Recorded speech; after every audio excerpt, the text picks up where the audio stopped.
con Dios.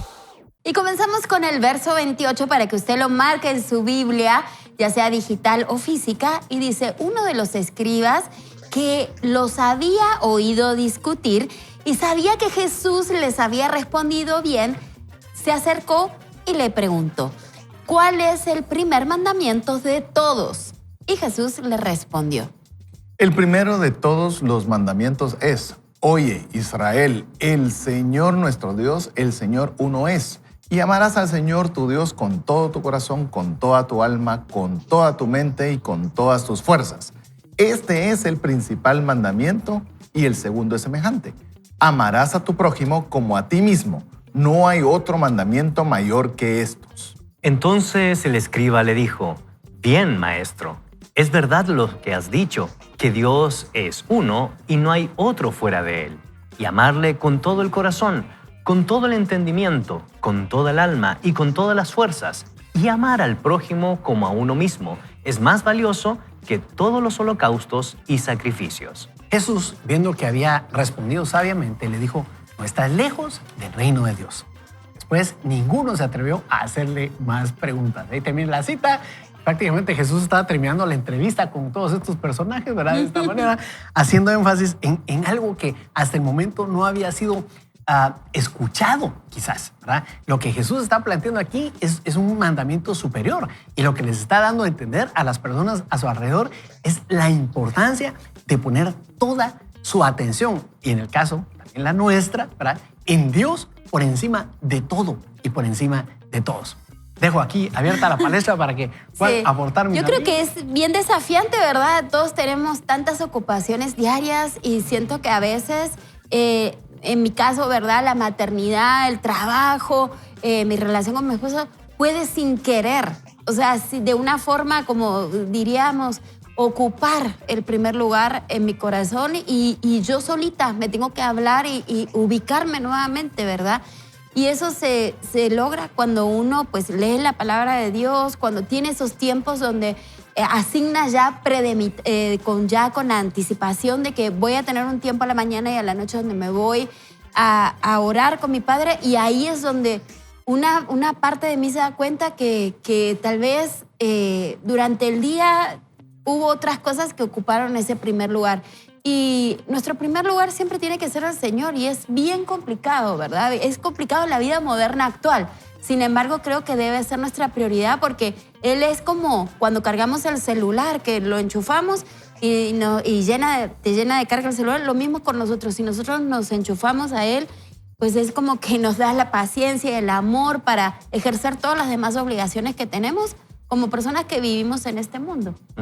Así es. Bueno, yo solo iba a mencionar que, para poner un poco de contexto, comúnmente en esa época los rabinos se ponían a discutir cuál era el mandamiento mayor, no solo de la Torá, sino de una serie de tradiciones que había dentro del pueblo de Dios. Por eso habían grandes escuelas de pensamiento con los cuales Jesús interactúa, como por ejemplo los saduceos, los fariseos, inclusive los herodianos. En el caso de los saduceos eran los más estrictos de la ley. Ellos decían que era más importante la observancia de la ley que el corazón, que el amor, que la compasión y la misericordia, a diferencia del maestro Gilel, fundador de los fariseos, que, si bien es cierto, en los tiempos de Jesús no andaban muy bien gobernando y dirigiendo el Gran Concilio o el Sanedrín, no es menos cierto que cuando uno estudia la literatura del Segundo Templo, uno se da cuenta que ellos permeaba más el corazón que la observancia de la ley. Por ejemplo, si un día sábado alguien caía y se tropezaba y se golpeaba, alguien que pertenecía a la escuela de los saduceos, observantes de la ley, que mayoritariamente el sumo sacerdote y los sacerdotes levitas abrazaban ese tipo de escuela, iban a dejar a la persona tirada aun cuando estuviera sufriendo. Si tú pertenecías a la escuela de Gilel o la escuela del mundo de los fariseos, y por eso Jesús insiste tanto, ustedes no piensan así, pero su corazón está tan endurecido que han cambiado la esencia de la realidad, del significado de la ley. Entonces, la escuela de Gilel sí recogía a la persona y lo llevaba. Ahí vienen las diferentes parábolas que uno lee en el Nuevo Testamento. Claro. Y lo que hace Jesús es fascinante. Él mezcla interpretativamente dos tradiciones judías. Uno, Deuteronomio 6:5, el amor a Dios con todo nuestro ser. Y en segundo lugar, Levíticos 19:8, el amor al prójimo. Y al conectar esas dos esencias, entonces resume cabalmente, como diría Akiva, el rabino, la gran esencia del resumen de todo el pensamiento de la Torá y del Antiguo Testamento. Y les enseña una gran lección al escriba, al fariseo, que vino con una pregunta sincera y que le respondió también de manera sincera: bien has dicho, maestro, y lo reconoce como un maestro de Israel. Sí. Entonces, ¿cuál es la conclusión de esto? La conclusión es que si usted quiere resumir la Biblia, el Antiguo y el Nuevo Testamento, donde se une la justicia de Dios con el amor de Dios, entonces esa es la esencia del mensaje de Jesús, César. Buenísimo. ¿Saben qué es lo curioso? Que me puse a investigar un poco sobre el tema histórico y lo preparé y después leí que venía Gonzalo. Entonces ya me arrepentí. No sé si lo digo o no lo digo. En otras circunstancias me siento más cómodo, pero en esta no tanto. Pero bueno, nos podrá decir Gonzalo si es en lo correcto. Y me puse a pensar efectivamente cuando se da esta escena donde dice esto se resume en dos temas. Pero ¿cuál era el contexto? Según lo que pude investigar, en ese momento tenían los judíos 613 mandamientos, de los cuales el número 613, porque me dio curiosidad si tenía algún contexto ese 613, y hay dos teorías. Una que decía que era porque se dividían en dos áreas, una que eran positivos, cosas que se pueden hacer, y cosas negativas, cosas que no se pueden hacer. 248 eran positivas, que lo asemejaban al número de órganos importantes que tiene el cuerpo, y los 365 por uno de cada día del año. Pero también está lo que estaba relacionado con el Torah, que eran los 613 mandamientos que de alguna forma fueron expresados por Moisés. Entonces la pregunta era amplia. De los 613, y Gonzalo corregirá si son más o son menos, o hay otra teoría que estas dice que no son reales. ¿Pero cuál? O sea, póngase usted a pensar, tiene 613 lineamientos. ¿Cuál es el que yo debo? ¿Por dónde arranco? Porque son demasiados. Si a uno le dicen algo, ya con tres cosas que uno le digan, uno ya se le olvida. Pues el Señor puso más fácil, puso dos. Dos que no son fáciles de lograr. Es más, el primero, cuando el Señor nos dice que amaremos al Señor con todo tu corazón, con toda tu alma, toda tu mente y con todas tus fuerzas, me lo sé de memoria y lo he leído cualquier cantidad de veces. Pero esta vez lo comencé a desglosar un poco. Son 4 áreas en las que Dios nos pide ese nivel de amor. En el área de nuestro corazón, que estamos hablando de emociones y deseos. En el área de nuestra alma, que implica nuestro interior, nuestra identidad, lo que nosotros somos. Nuestra mente, que es nuestro pensamiento y nuestro razonamiento. Y nuestras fuerzas, que es la energía y nuestras acciones. Solo eso implica el primer mandamiento. Entonces, cuando yo puedo sopesar mi vida cotidiana, con lo que bien decía Maki, bajo este estándar, estoy teniendo un desempeño muy pobre, muy pobre. Y es donde, sí, solo lo resumí en 2. Sí, pero son 2 que de verdad requieren de nosotros un acto no solo consciente, sino un acto de razonamiento, de emociones, de todo nuestro ser, de acciones. Y eso es prácticamente todo el objetivo de la vida, ¿verdad? Y yo quería destacar, en función de lo que mis amigos están diciendo, que realmente había un grupo, una audiencia variada. Porque habían saduceos ahí, y los mencionaba, ¿verdad, Gonzalo? Habían fariseos, habían maestros de la ley, y por supuesto los discípulos que andaban alrededor. Pero lo interesante es que está poniendo, captó la atención de toda la audiencia de nuestro Señor Jesucristo. Les explica lo que ya mis amigos están destacando, y encima de todo les eleva el estándar, con lo que acaba de decir César, ¿verdad? Realmente está elevándoles el estándar, y a nosotros también, ¿verdad? A salirnos de nuestra comprensión de la ley, de nuestra comprensión de la Biblia, diríamos hoy por hoy, ¿verdad?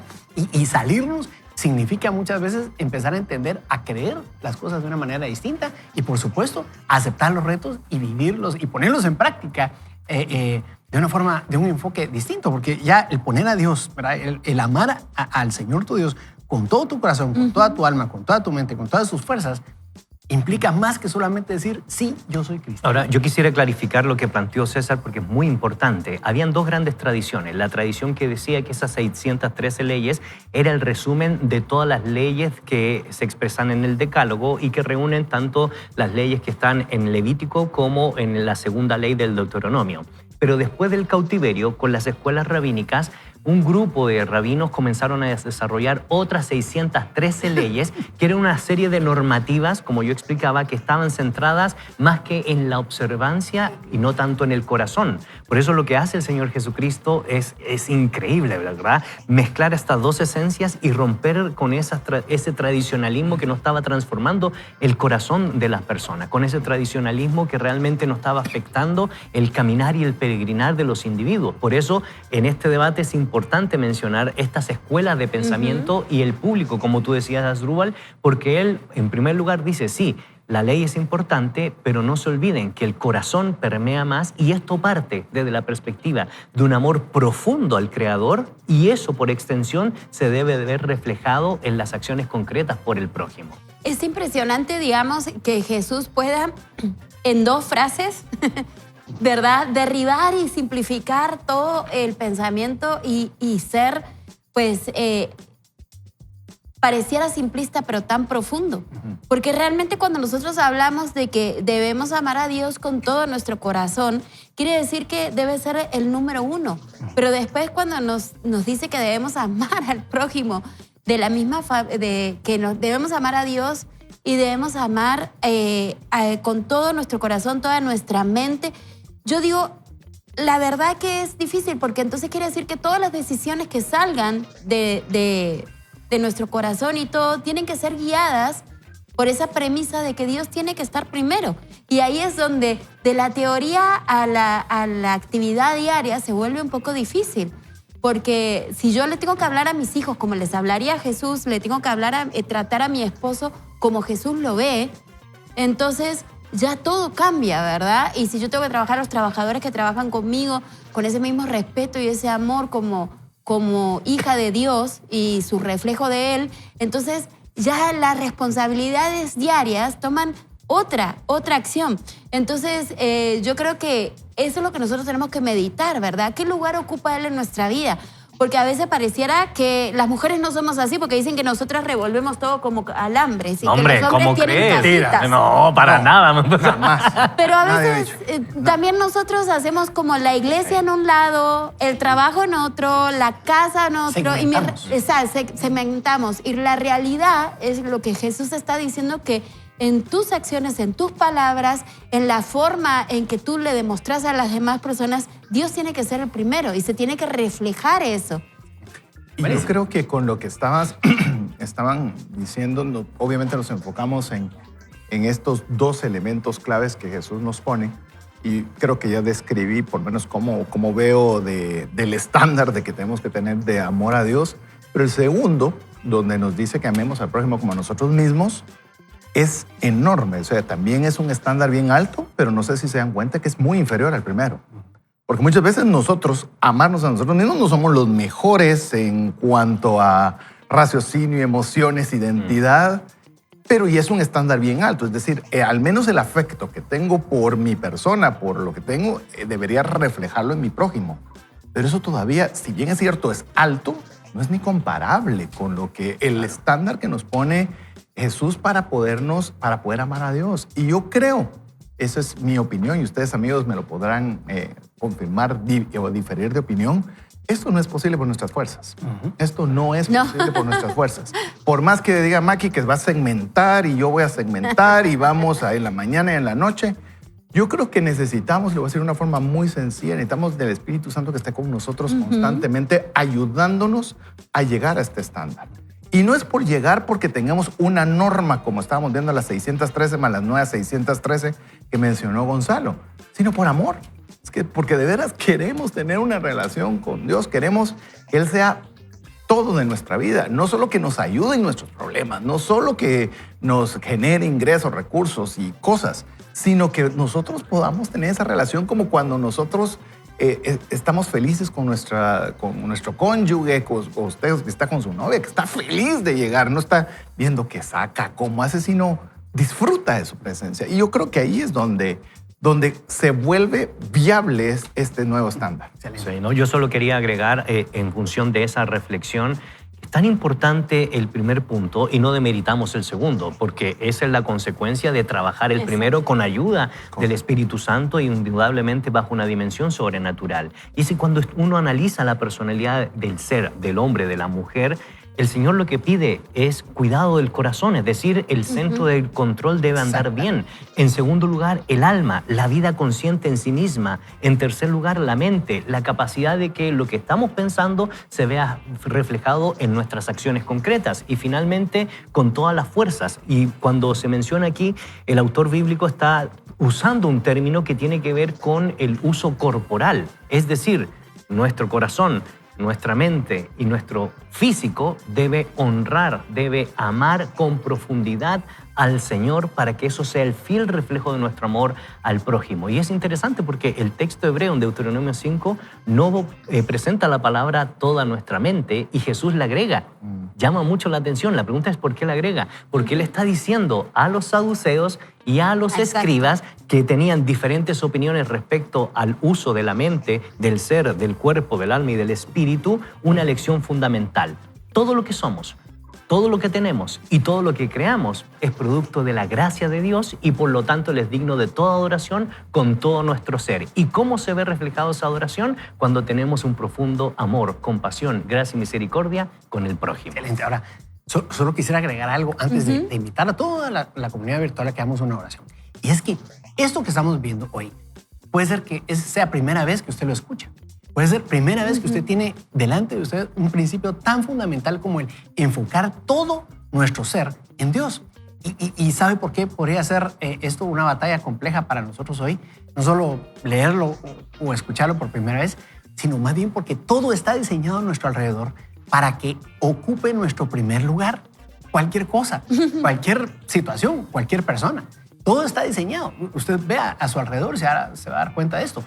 Si vemos el desarrollo profesional, si vemos el desarrollo empresarial, está enfocado para que nuestra marca sea la que destaque, para que nuestra empresa sea la que sea dada a conocer, ¿verdad? Para que nuestra familia se mantenga tan cohesionada, tan exitosa, que de repente puede llegar a ocupar el centro de nuestro corazón. Todos los que estamos acá y nos presentamos día tras día en este programa, estamos batallando continuamente con quitar de nuestro corazón a personas, a cosas, a profesión, a carrera, a familia, sueños, lo que sea. Sueños, anhelos, excelente. ¿Verdad? Del centro de nuestro corazón y que ocupe todo lo que hacemos. Esa es la gran batalla por el corazón que vivimos a diario. Pero aquí está la clave. Y mis amigos lo decían muy claro. Realmente necesitamos la ayuda del Espíritu Santo para que sea nuestro corazón de alguna manera convencido de la necesidad que tenemos de Dios en nuestras vidas. Y hoy queremos invitarte a que consideres cuánta necesidad puede tener tu hogar, tu vida, los retos que estás viviendo. ¿Será que no necesitas una intervención profunda de Dios? Pero no estoy hablando para que te rescate como tal, para que simplemente te lleve de un lugar a otro, para que puedas comprar el carro que quieres comprar, para que puedas tener, yo qué sé. No. Me refiero para que tu vida cambie radicalmente y sufra una transformación profunda. Y eso ocurre precisamente cuando nosotros cambiamos de lugar y lo que tenemos en el centro de nuestro corazón, lo que está dirigiendo, lo que está, dominando nuestra vida, tal vez son sentimientos o tal vez resentimientos, falta de perdón, o no sé qué pueda estar dominando tu vida, la tristeza, el rechazo. Cuando quitamos eso del centro de nuestra vida e invitamos a que Jesús dirija nuestra vida, las cosas cambian en todo, en ti, en tus relaciones, en tu vida diaria. Y hoy vamos a hacer una oración. Y quiero pedirte que sigas aquí las palabras y la inspiración que Dios va a poner en Maki para que esta oración precisamente nos dé la puerta de entrada a tener una vida totalmente distinta, invitando a Dios como el centro de nuestros corazones. Así es, y el primer paso es dejarlo entrar en tu corazón, ¿verdad? Así que vamos a hacer esta oración pidiéndole a Dios, Padre, te pido que realmente el primer lugar de mi corazón lo ocupes tú. Perdóname porque he puesto tantas cosas que he estimado como importantes, más que tu presencia, que tu guía, que tu compañía. Así que hoy te pido nuevamente, o tal vez por primera vez, que entres a mi corazón. Necesito un Salvador. Mi vida sin ti es muy vacía y muy monótona. Así que te pido que entres, te pido que ocupes todo el primer lugar, que ordenes mi corazón para que de él al mismo tiempo se ordene mi alma y mi mente. Y reconozco que tú moriste por mí en la cruz, que al tercer día resucitaste, estás sentado a la par de Dios Padre y necesito ser parte de tu familia. Así que te pido que tomes el control de mi vida, el control de mi corazón, y hoy pueda decir que soy parte de tu familia. Que escribas mi nombre en el libro de la vida, en el nombre poderoso de Jesús. Amén y amén. Pues queremos animarte. Estamos entonces en el programa Pelea por tu futuro. Así se ha designado este programa. Viene todavía un segundo y tercer segmento que están riquísimos. No te lo puedes perder. Vamos y regresamos con más de Vaya con Dios. La esperanza, la sanidad y el perdón derriban los muros del dolor para tener un corazón sincero.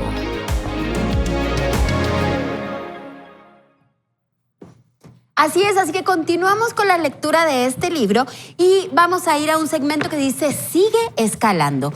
Un momento poderoso en la historia y en las escrituras lo tenemos capturado en el libro de 2 Samuel.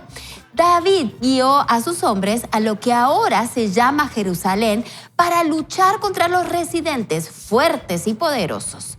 Y su ciudad estaba asentada en alto sobre un monte y una ciudadela que estaba firmemente fortificada por las murallas impenetrables.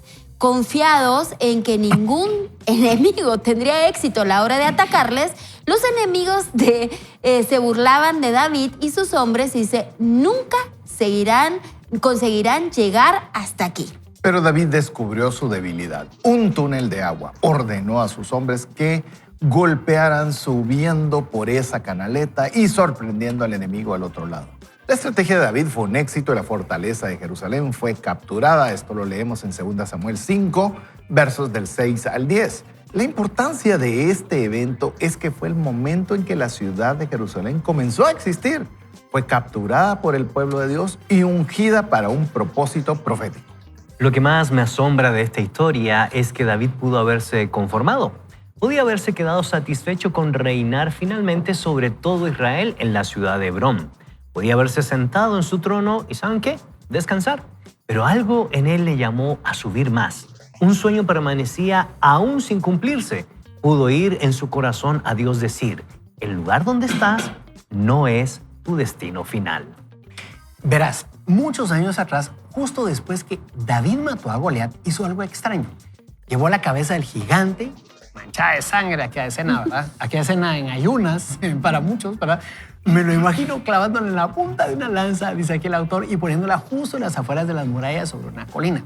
A continuación, yo creo que esto es un pensamiento muy particular del autor Jensen Frank, ¿verdad? Cuando dice, creo que David estaba marcando su territorio, como si estuviera diciendo, estoy plantando aquí esta cabeza como aviso de que un día voy a volver y tomaré esta ciudad para Dios, porque Dios me la ha entregado.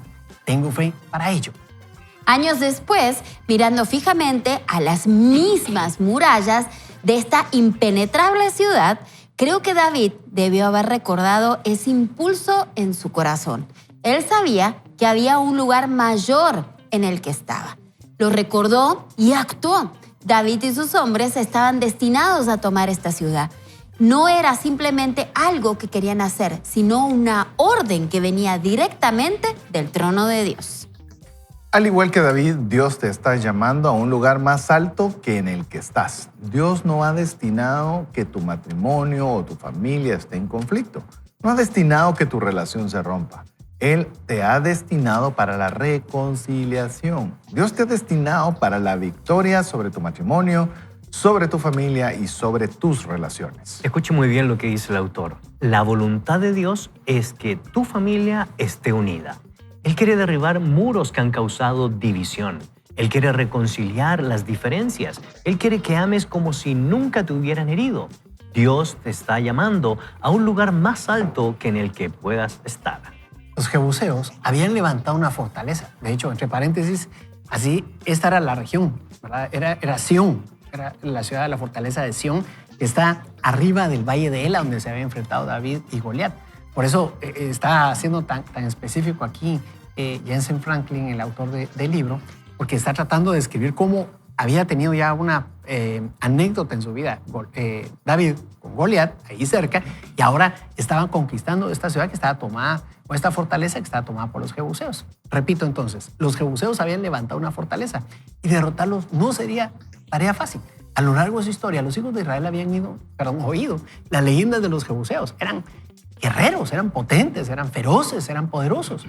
Un aura de misterio les rodeaba. Sabiendo lo fortificada que estaba su ciudad, los jebuseos se burlaban de David y sus hombres. Estaban tan confiados de su fortaleza que se burlaban de los israelitas diciendo que incluso los ciegos y los cojos podrían impedir su entrada. Los jebuseos usaron la guerra psicológica contra los soldados hebreos. Ustedes no pertenecen aquí, no son suficientemente poderosos. Confórmense con el lugar en que están y desistan de conseguir el lugar alto con el que sueñan. ¿Acaso el enemigo no es bueno presumiendo de nuestras debilidades en nuestra propia cara? Tú no tienes lo que piensas que tienes. Tu padre era un borracho, tú también lo serás. Esta fortaleza ha estado en tu familia durante generaciones. No hay forma que puedas derrotarla. Cuando quieres vivir lo mejor de Dios, cuando deseas una familia en la que se amen los unos a los otros, se apoyen unos a otros y estén en paz unos con otros, tendrás que luchar hasta llegar ahí. Me parece interesante que los elementos de la armadura que Dios nos ha dado, como vemos en Efesios capítulo 6, son defensivos. Incluyen la coraza de justicia, el yelmo de la salvación, el escudo de la fe. El único arma ofensiva en nuestro arsenal espiritual es la espada del Espíritu, que es la palabra de Dios. Cuando estás peleando por tu futuro, mucha atención a esto. Cuando estás peleando por tu futuro o el futuro de tu familia, la única táctica ofensiva que necesitas es la palabra de Dios. La palabra siempre será suficiente. Conoce por lo que estás peleando. Cuando el enemigo viene contra ti, es porque quiere algo. Él no solo se mete contigo por meterse, él va por un botín. Él va por ti, va por tu esposa, va por tus hijos, quiere tomarte a ti y a los tuyos e infectarles amargura, rencor, enojo y ofensa. Así que David y sus hombres estaban ahí de pie delante de la montaña. Un área muy ancha sobre las cimas se había allanado. Unos muros gigantescos rodeaban la ciudad. No había forma de entrar. Entonces, los ojos de David se fijaron en esa debilidad que mencioné al principio de este capítulo, un túnel de agua. Esto también se puede describir como una galería de agua o una alcantarilla. Y David se giró a su ejército y dijo, el primero que suba por la alcantarilla. ¿Alguna vez has limpiado las alcantarillas? Es un trabajo espantoso, dice el autor. Una vez que te pones esos guantes de goma gruesos que llegan hasta los codos, es el momento de comenzar a sacar un montón interminable de porquería y desechos. Sale el cieno, es decir, el lodo, ¿verdad? El fango, ramitas, hojas, restos de nidos de pájaros y a veces hasta pequeños ratoncitos. Es asqueroso, sí, ratoncitos. Por ahí es por donde David estaba dispuesto a subir. Él sabía que Dios tenía un plan mayor en mente. Sabía que Dios quería que él hiciera más que conformarse con reinar Hebrón. Dios quería que tomase Jerusalén. Dios le dijo a David, Hebrón es lo que tú puedes hacer, pero Jerusalén es lo que solo yo puedo hacer. Y quiero que subas ahí. No va a ser fácil, va a ser un trabajo feo y sucio. David tuvo que ascender por la alcantarilla. La victoria viene de los lugares más extraños. El primero en llegar arriba fue un luchador llamado Joab. Él dijo, he esperado este momento toda mi vida. Pónganse detrás de mí, granujillas. Voy a subir. Muy a lo español lo sacó aquí el autor. Y Joab comenzó a subir. Cuando llegó al otro lado, te podrás imaginar toda la porquería y basura que le había salpicado. Se veía muy mal. Olía, dicen mal, pero digo, olía peor. Pero levantó su mano en victoria y dijo, Dios nos ha entregado esta ciudad. David y sus hombres capturaron la ciudad de los jebuseos. Empapados, apestosos y sucios, conquistaron lo que les pertenecía legítimamente. Las batallas más sucias de tu vida producirán las victorias más grandes. Quizás estés delante de una fortaleza en tu vida. Quizás estés intentando salvar tu matrimonio. Quizás estés intentando salvar una relación con un hijo adulto obstinado. Por muy grande o intimidante que sea la fortaleza, Dios puede hacerte libre. Él puede levantar a tu familia de las profundidades de la amargura, de la vergüenza y también del rencor. Pues aquí termina el comentario de este libro, Ama como si nunca te hubieran herido, de Jensen Franklin y su esposa. Y realmente nos deja pensando, a mí me deja meditando en la importancia de entender que necesitamos ver que donde estamos podría no ser nuestro destino, sino más bien una transición, una escala, una pequeña escala que nos puede llevar al lugar a donde debemos ir. Pero el punto es que a veces nosotros podríamos sentirnos tan cómodos ahí. ¿Por qué? Porque de repente encontramos un respiro, ¿verdad? Después de haber avanzado por la vida, ¿verdad? De repente de haber estado buscando de trabajo en trabajo, llegamos a un lugar donde ya tenemos una mejor oportunidad, Sí. crecemos, hacemos buenos amigos. ¿Y qué si Dios está pensando en sacarte de allí? ¿Qué si Dios está pensando en que hay un futuro todavía por el que tienes que pelear? Pero el punto es que cuando nos acondicionamos, ¿verdad? Nos acomodamos, nos acondicionamos. Y ahí, sinceramente, podemos echar raíces. El punto es este. ¿No será que estás en una transición nada más? ¿En un lugar donde tienes que hacer escala y que no es tu destino? ¿No será que es tiempo de pelear por algo más?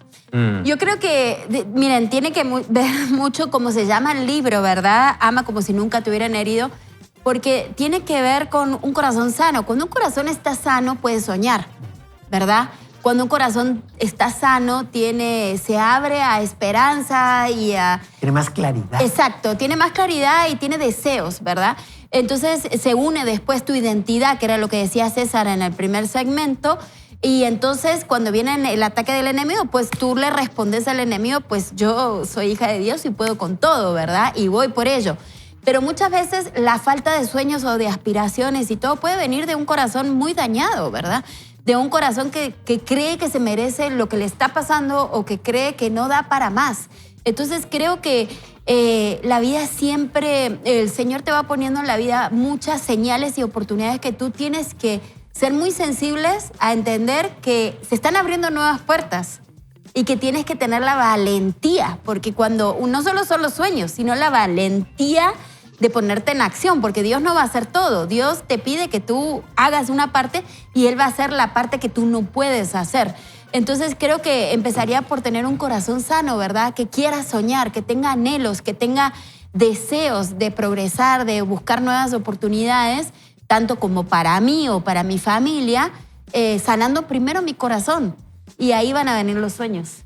De hecho, con lo que estabas mencionando, Asdrúbal, yo creo que me hizo recordar en cierta oportunidad cuando estaba conversando sobre la palabra del Señor, sobre el Señor, con una persona en España. Y esta persona en España me decía, sí, es que los latinos necesitan el cristianismo porque son países pobres. Entonces, como son pobres, necesitan buscar un consuelo y una esperanza en algo. Pero nosotros aquí lo tenemos todo. O sea, tenemos salud, tenemos una buena vida y por eso es que nosotros no tenemos esa necesidad que ustedes tienen. Bueno, ¿por qué les menciono esto? Porque si bien es cierto, estamos hoy con palabras de ánimo y demás cuando las situaciones están difíciles, el Señor no está limitado solo para cuando estamos pasándola mal. Es cuando estamos pasándola bien y quiere llevarnos a un lugar todavía mejor. Es que ahí es donde nosotros entendemos que el único que tiene limitaciones somos nosotros. Así es. Realmente Dios no tiene limitación. Y por eso me gustó mucho el enfoque que le dio el autor. Decir, qué lindo está Hebrón. Sí, está fantástico, estoy cómodo. Tenemos lo más de lo que hubiera pensado yo siendo un pastor de ovejas. Pero ese no es nuestro destino. Hasta ahí, hasta Jerusalén. Entonces, mi pregunta, y es algo que estoy viviendo recientemente, que gracias a Dios tuvimos un bonito éxito empresarial de una cuenta que estábamos siguiendo de buen tiempo. Y uno dice, ala, ¿y cómo puedo yo hacer algo más de esto? Y entra esa duda y esa inquietud. ¿Será que tengo las posibilidades? ¿Será que debo moverme? Y ahí es donde nosotros nos apegamos a nuestras limitaciones y nos desconectamos de esa magnitud sin límite de Dios. Y por eso le digo, no solo es para el que tiene necesidad. Si usted está bien, le están yendo bien las cosas, todo parece que está fantástico, quiero decirle algo, Dios no lo quiere solo ahí. Dios lo quiere más arriba todavía. ¿Para qué? Para amar más a Dios y para poder amar al prójimo. Ahí es donde esto tiene sentido. Ahí eso quería amarrar, fíjate, César, precisamente con lo que estabas diciendo, lo que está diciendo Maki. Si nosotros nos enfocamos en lo que hablamos en el primer segmento, ¿verdad?, en la importancia de darle a Dios la prioridad, básicamente se ordenan el resto de prioridades. Así es, el resto de nuestras cosas, de nuestras ilusiones, sueños, anhelos, se ordena. Pero también, y destaco también lo que decía Maki, se refleja el estado de nuestro corazón.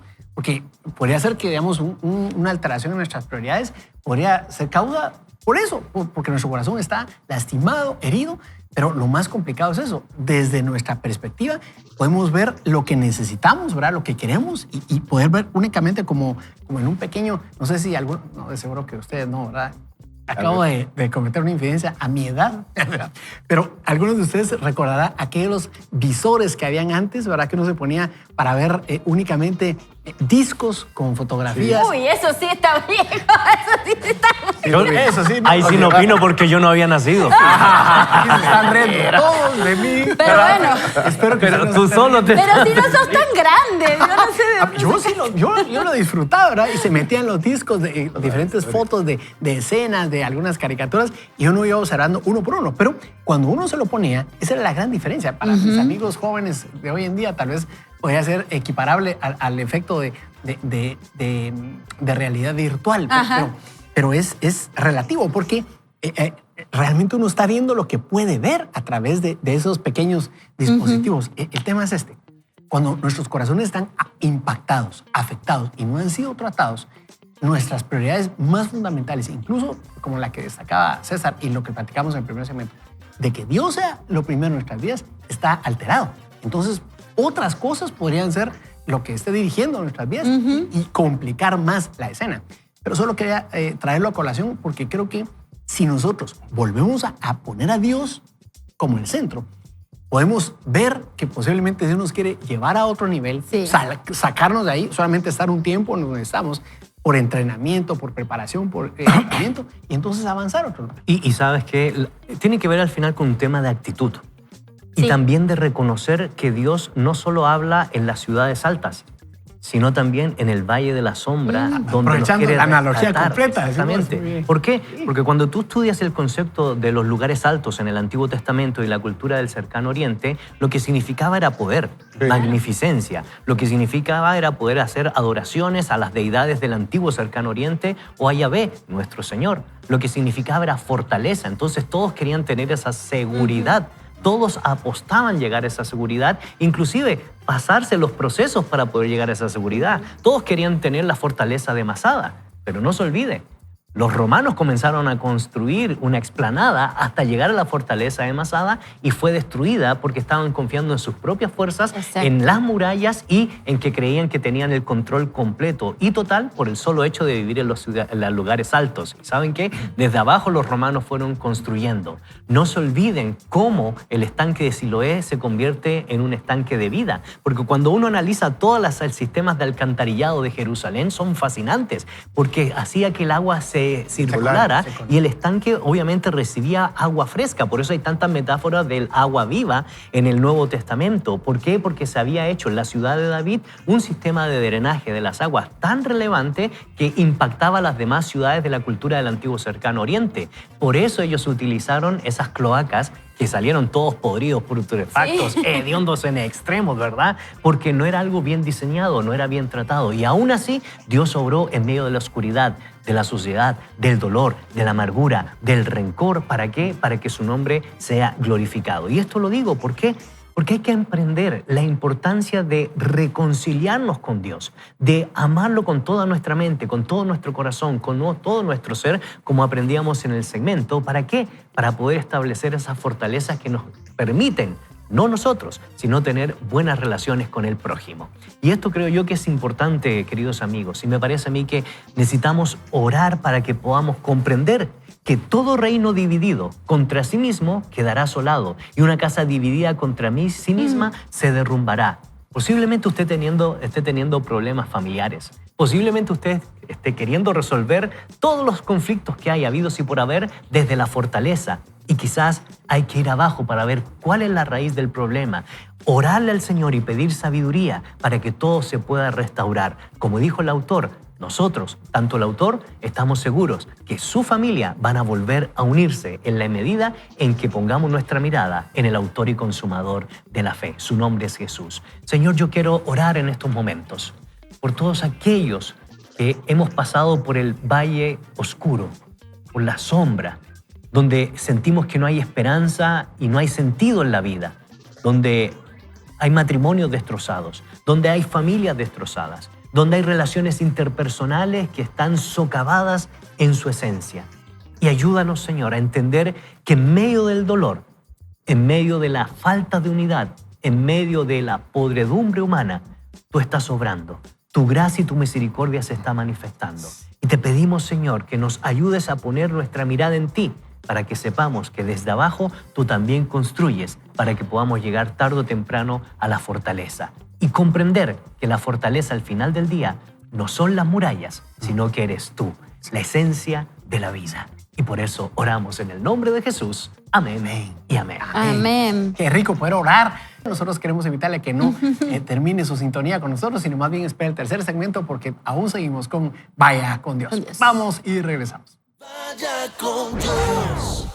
El segmento se llama No te conformes. En 1903, Theodore Hales propuso el programa para la Uganda británica, desarrollado mediante negociaciones con los británicos, llamaba al pueblo judío a resetearse en más de 13,000 kilómetros cuadrados en Uganda.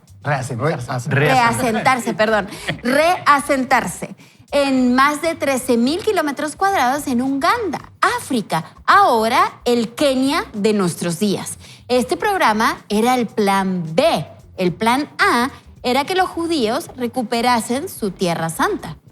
Aunque la propuesta se investigó brevemente, el plan se votó y no se aprobó. La mayoría de los delegados rehusaron considerar cualquier otra tierra natal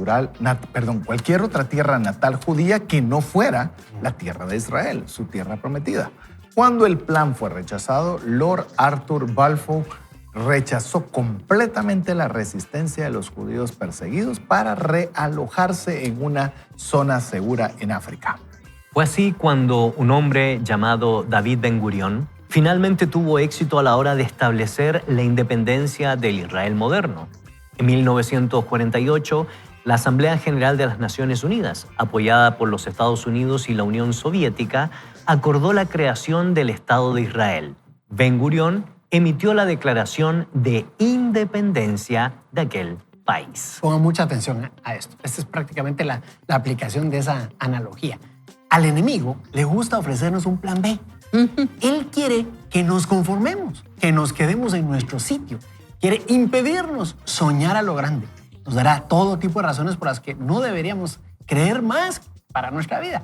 Nos mostrará por qué es imposible la reconciliación. Intentará con todo su empeño extinguir el fuego apasionado para un lugar mayor que donde estamos ahora. Me pregunto cuántos de ustedes se están conformando con el plan de Uganda en sus vidas. No te conformes con el plan de Uganda cuando Dios dice, tú te dirigiré a Jerusalén. Yo voy a darle el lugar de mi gloria. No te conformes con el plan B cuando Dios dice, voy a hacer algo muchísimo más abundante que cualquier cosa que te pudieras imaginar. Efesios 3:2. ¿Ha dividido el enemigo tu familia y ha levantado una fortaleza? Mediante el poder de la cruz puedes derribar fortalezas. Mediante el poder de la cruz puedes derrotar al enemigo. Mediante el poder de la cruz puedes ser victorioso. Dios quiere darte la victoria renovando tu forma de pensar. Me gustaría compartir 2 principios para vencer fortalezas. Escuchar lo que Dios está diciendo y creer que lo que Dios está diciendo, escuche muy bien, es verdad. Escucha lo que Dios está diciendo. Vamos a partir de lo que acaba de leer entonces Gonzalo. Escucha esta escena. Observa esta escena. En octubre de 1982, más de 70,000 seguidores se reunieron para ver a los Badgers de la Universidad de Wisconsin. contra los Spartans de Michigan State. Puesto que el partido se jugaba en su propio estadio, los seguidores de los Badgers aclamaban anticipando la victoria. Por desgracia, Wisconsin rápidamente comenzó a perder contra los Spartans. Aquí es donde la historia se vuelve extraña. Mientras más perdían los Badgers, más alto gritaban sus seguidores. Animaban más, aplaudían con más intensidad. No tenía sentido. Los jugadores y entrenadores de Wisconsin estaban asombrados al oír que sus seguidores gritar con pasión a pesar de ir perdiendo. Aunque era algo desconocido para los jugadores del campo, muchos de los aficionados estaban escuchando sus radios portátiles. Sí, antes habían radios portátiles, lo que hoy en día sería su teléfono, pero eso era un dispositivo antes. A más de 100 kilómetros de distancia, los Brewers de Milwaukee estaban derrotando a los Cardenales de San Luis en el cuarto partido de la Serie Mundial de Béisbol. Los fanáticos en las gradas que gritaban más alto con el paso de los minutos estaban respondiendo a lo que estaban escuchando, no a lo que veían. Estaban celebrando la victoria en presencia de lo que parecía una derrota. ¡Qué panorama de contradicción! Cuando David y sus hombres miraron fijamente a la ciudad de los Jebuseos, con sus ojos naturales veían las montañas rocosas, las murallas impenetrables de la ciudad y los fuertes guerreros que estaban de pie tras los muros. Pero también oyeron la voz del Señor, que prometió la victoria en lo que parecía una situación imposible. Atención a esta pregunta. ¿Estás respondiendo a lo que ves o a lo que Dios dice? Piensa en ello, pero piénsalo de verdad. Cuando ves las mentiras que te rodean, ¿sientes la presión? ¿Te sientes abrumado? ¿Sientes temor? ¿Derrota? La Escritura es clara en que la fe no tiene nada que ver con lo que vemos. Esto es interesante. Caminamos por fe, no por vista. La fe viene por el oír, no por ver.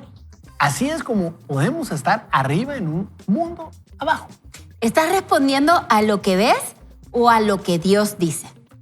La fe no mira a los hechos y dice, bueno, quizás yo también me rinda. La fe mira las circunstancias que tienen imposibles escritos encima de ellas y luego escucha lo que el cielo está diciendo. Y en el cielo nunca oirás decir a Dios, deberías rendirte. No lo conseguirás, ya déjalo. Si escucharas oír a Dios decirte, Él está de tu lado, que Él está peleando por ti, que eres más que vencedor. Decide hoy, como una persona de fe, quitar tus ojos de la situación y abrir tus oídos a la voz de Dios. Solo entonces puedes comenzar a avanzar hacia la victoria.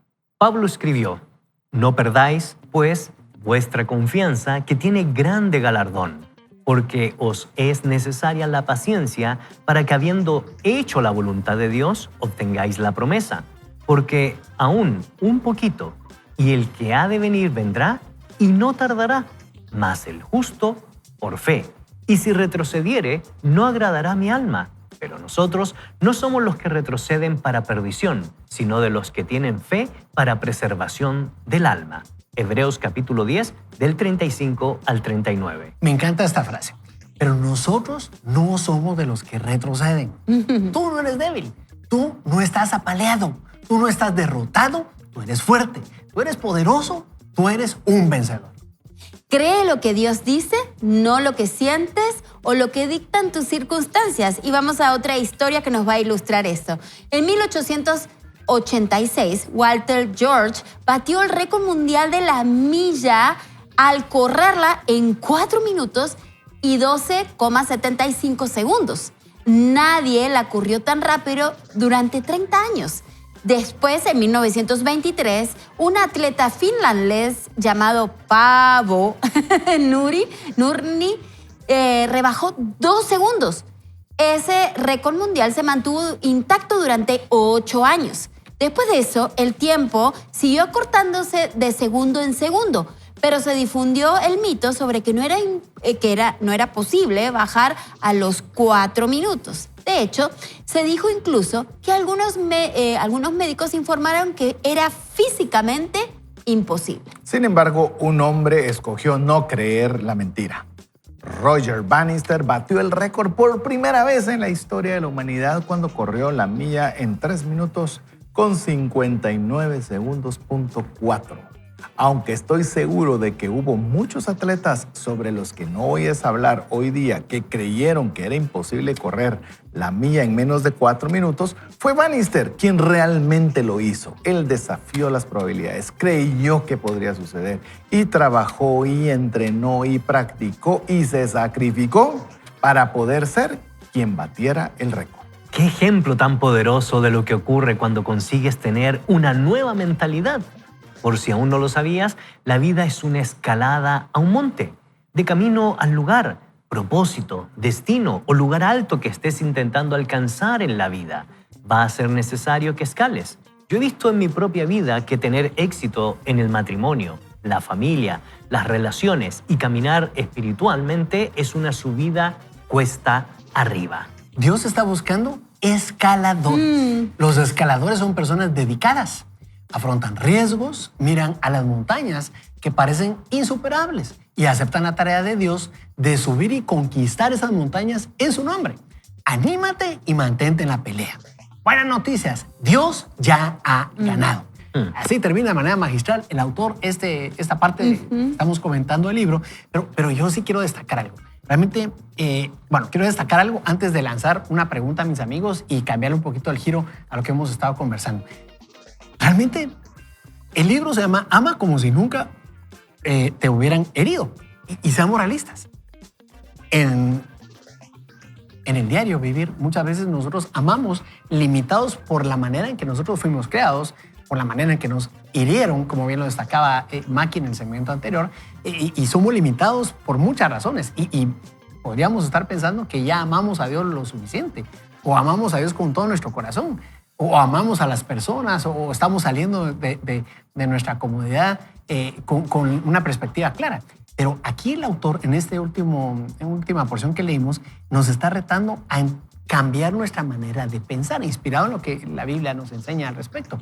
En que necesitamos cambiar nuestra forma de observar, de percibir las cosas y sí, ¿por qué no decirlo? También de amar, ¿verdad? Amar desde una perspectiva de nuestro corazón necesita sanidad y necesita todos los días estar siendo presentado delante de Dios. Yo no sé si te ha pasado, ¿verdad? Y es por ahí vaya un poquito más la pregunta para mis amigos. Pero ¿nos ha ocurrido alguna vez que ante las dificultades de la vida, los retos que tenemos, ¿verdad?, nos vemos impedidos a continuar o avanzar? Han habido periodos en nuestra vida en los cuales nos detenemos de más porque nuestra forma de pensar tardó mucho en cambiar. Ustedes, César, Maki, Gonzalo, ¿nos ha ocurrido eso alguna vez? ¿Y cómo lo hemos pasado? Siento que tuve un periodo donde me sentía muy fracasada, ¿verdad? Porque pues algunos negocios que habíamos hecho nos habían salido más, pero coincidentemente fue la época donde recibí a Cristo y el Señor me volvió a levantar, como podríamos decir, de las cenizas, ¿verdad? Me volvió a levantar. Es más, me recuerdo que había un anuncio que decía, si tú sabes inglés, podrías servir en las misiones médicas. Y yo estaba tan destruida que yo decía, yo no sirvo para nada. Pero cuando leí eso dije, yo inglés sé. Y me fui a esas misiones médicas. Y ahí encontré que servía para algo. O sea, miren, empecé con un granito de arena. Y el Señor hasta hoy me ha ido levantando de granito en granito en granito, ¿verdad? Yo creo que hay etapas en nuestra vida donde solo Dios te puede levantar. Porque solo Él tiene el poder de susurrarle a tu alma y acallar todas esos dardos del enemigo que van directo al corazón. Solo Él tiene la fuerza de acallar todas esas voces y decirte, claro que sí, ¿qué tienes en tus manos, verdad? ¿Qué es lo que ya tienes que puedes comenzar? Y eso fue lo que en mi caso el Señor me levantó de lo más bajo que yo creo que he estado en mi vida. Excelente, Maki. Gracias ahí por tu Bueno, la verdad, igualmente, he tenido varios episodios en mi vida de espacios oscuros y cuesta salir porque por las circunstancias que me han llevado a ese lugar ha habido rencor y soy bien vulnerable. Ha habido odio, ha habido desesperanza, frustración y lo que menos uno tiene cuando pasa por esas etapas es fuerza para querer salir adelante. Y lo que dice Maki es fundamental. Es Dios con los brazos extendidos para rescatarnos. Y posiblemente ustedes estén pasando por esto que algunos de nosotros hemos pasado. Recuerden que aquí no nos colocamos ni en la poltrona moral, ni mucho menos para decir que nuestra vida es perfecta. Al contrario, tanto ustedes como nosotros hemos sido forjados en el crisol. Hemos sido pasados por fuego. Nuestras acciones han realmente demeritado el nombre del Señor y sin embargo su gracia y su misericordia es mucho más que nuestra falta de fuerza. Y por eso en medio de eso el Señor obra en nuestra mente, en nuestros corazones. Aparecen esas personas que nos dicen en primer lugar, yo no te condeno, te toman de la mano y comienzas a caminar poco a poco en un proceso donde vas restaurando esos elementos que son negativos y que nos tienen destruido en el fango. Así como el hijo pródigo cuando estaba comiendo literalmente de la comida de los cerdos en el fango, en el barro, fue rescatado por la gracia y misericordia del Señor a través de algo que se le vino a la mente.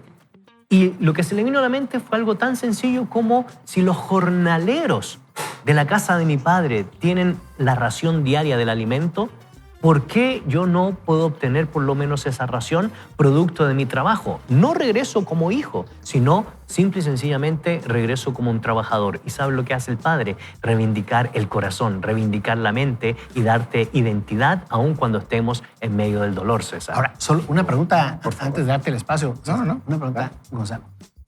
En esos periodos oscuros de los que mencionas, ¿cómo podrías resumir en 3 pasos cómo saliste de ahí? ¿O cómo has salido de momentos en los cuales te has sentido tal vez acondicionado como que ese va a ser ya tu futuro, tu destino final? ¿Cómo has salido? En primer lugar, hay un destello de luz del Señor. Sí. Que viene a la mente y decir, no puedes estar aquí. Tienes que salir. En segundo lugar, han habido personas que me han tomado de la mano y me han sacado poco a poco del fango.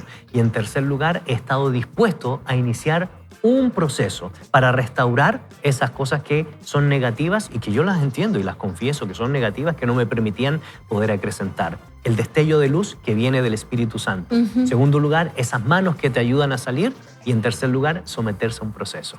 Gracias, Gonzalo. Y con lo que estabas mencionando, y creo que tremendos 3 aprendizajes o 3 pasos que todos podemos aprender y aplicar, es que esto no es pasado. Ojalá fuera a mi historia pasada. Ese es el desafío de hoy. No sé cómo es usted, pero yo sé que hay veces que pareciera, y lo digo porque me imagino que les ha pasado a ustedes también, como que aquí los que estamos aquí tenemos vidas perfectas y estamos para darle consejos de cómo usted debería comportarse fuera. Excelente. Esos son desafíos que nos tocan. Y personas que conozco de forma más íntima, de presentadores, personas que usted conoce normales con problemas que ni se imagina. Pero hay una diferencia que quizás nosotros queremos darle que nos ha servido. No estamos solos ni mal acompañados. Por eso es el lema de este programa. Nosotros podemos recurrir a Dios aunque las situaciones se vean que no tienen solución. Y por eso le animamos a que usted se conecte con Dios. Porque tener esas situaciones difíciles solo, o sea, realmente es durísimo. Es lo suficientemente dura la situación como para no saber, como tal vez quizás uno de mis salmos favoritos, aunque ande en valle de sombra y de muerte, no temeré mal alguno, porque tú estarás conmigo. O sea, va a haber situaciones que realmente va a ser de sombra y de muerte y muy complicadas, pero podemos saber a quién recurrimos por ayuda. Y esa es la gran diferencia. Ahora, yo quiero preguntarte algo, César, antes de pasar aquí a unas notas de voz, que ya nuestros amigos están respondiendo. En tu caso, César Tánchez. Sí. Vero de Tánchez, familia Tánchez. ¿Cómo les ha ido a ustedes en momentos en los que las circunstancias se les han dejado venir? ¿Y cómo han logrado avanzar? Si Gonzalo lo resumió en 3 pasos, Maki también abre su corazón, ¿cómo han logrado ustedes salir de ahí? ¿Qué le dirías a nuestros amigos? Yo creo que como me hiciste la pregunta e incluiste a mi esposa es clave. Es decir, si los dos estamos para un lados diferentes, la cosa no funciona. Unidad. Tenemos que tener unidad. Y no significa que pensemos igual, sino que cuando hay una situación, ambos estamos en oración por lo mismo. Ambos pedimos ayuda a nuestros amigos particulares, tanto de Verónica como míos, en que nos puedan apoyar en oración. Ambos estamos con un fin en mente, porque solo si usted está casado, pues tener el apoyo de su esposa es crucial, por lo menos para mí, es el regalo más maravilloso que Dios me ha dado, que es mi esposa. Es decir, yo soy mucho mejor persona, soy mejor ser humano, lo que usted quiera, gracias a mi esposa, por cierto. Vamos a cumplir 20 años de casados en este mes que viene ya de marzo, así que para que no diga porque se acaba de casar. No, ya llevamos 20, o sea, ya puedo decirle con alguna cantidad de años. Entonces, yo tal vez sumando, porque no es quitando ni añadiendo, tenga el apoyo de su cónyuge. Y si las cosas están difíciles, otra vez estamos en un valle de sombra y de muerte, pero amarrados de Dios. Ambos es posible hacer. Y sabes que me gusta lo que estás diciendo, que realmente el título del programa es así. Pelea por tu futuro. Sí, pelea por tu familia, por tu esposa, por tus hijos. Tus hijos no están donde tú quieres que estés. Tu matrimonio no está donde quieres que estés. Ahí es donde el autor nos anima a que no solo lo que veamos, sino lo que escuchemos. Escuché una frase, les cuento brevemente, una frase que me gustó y ahora la añadí junto con esto. Dice, las grandes cosas suceden por la desesperación o por la inspiración. Hoy añado por revelación. Dios puede darte el camino, puede darte las formas. Y Asdrúbal, yo solo quería contar brevemente un testimonio. Este fin de semana estuve dando unas conferencias por allá por los Miami, ¿verdad? Y estuve en la iglesia Alcance Victoria y una de las cosas que a mí me llama mucho la atención de ese ministerio es fundado por David Wilkinson y Nicky Cruz, donde se han dedicado a rescatar gente que ha estado sumida en la droga, en el alcohol, en las pandillas. Y les quiero decir, queridos amigos, que sí se puede. Claro. Hay gente que se ha preocupado por esas personas que han estado en el fango, como algunos de nosotros hemos estado en diferentes circunstancias de la vida. Pero aquí hay algo que es clave, que a mí me llamó mucho la atención. Y es el fiel reflejo de lo que dice Efesios capítulo 4, verso 3. Hagan todo lo posible por mantenerse unidos en el Espíritu y enlazados mediante la paz. La unidad de esa comunidad por trabajar por los necesitados ha hecho que todos se involucren en el proceso, porque ha habido destello de luz, la comunidad ha abrazado a los que están con corazones quebrantados y han sido dispuestos y pasados por el crisol para llegar a un proceso genuino. Te invitamos a que sigas buscando más de Dios, pero en especial más de su palabra, más de su palabra. Aquí en la Biblia vas a encontrar lo que Dios ve en nosotros, lo que Dios piensa en nosotros, lo que Dios ha hecho por nosotros, pero también lo que Dios espera de nosotros. Y requiere compromiso, requiere una vida comprometida al Señor, no para obtener salvación. Su salvación ya fue entregada por medio de Jesucristo y oramos para que Jesús sea el Señor de tu vida, como lo hizo Maki en el primer segmento. Pero queremos invitarte a que dependas de Dios hoy más que nunca. En todo momento y en todo lugar, lo destacaba César en el segundo segmento, en todo momento, en todo lugar, en cualquiera sea tu circunstancia, pero hoy más que nunca. ¿Sabes por qué? Porque va a ser lo único que te va a poder sacar de aquí. La humildad de llegar ante Dios y reconocer que sin su mano, sin su fuerza y su poder, no saldrás. Tenemos unos pocos minutos, si alguien quiere agregar yo solo quiero añadir un poco a lo que estaban mencionando. Para aquella persona que dice, sí, buenísimo, esperar a que me diga Dios, yo nunca lo he oído, nunca lo voy a oír, ¿y de qué están hablando? Es algo, como decía Gonzalo, es un destello de luz. Usted puede hacer, yo necesito escuchar qué es lo que crees que puedo hacer, o qué debo hacer, o qué paso doy. Y de repente, a lo lejos, hay alguna inquietud, hay algún pensamiento. Es esos pequeños destellos de luz. No se vio una gran mejoría, pero el día de hoy fue mejor que el de ayer. Y así que no trate de ver una revelación espectacular donde vio que se abren los cielos y le viene una... Pequeños destellos de luz, que uno seguido del otro, ahí es donde hacen la diferencia.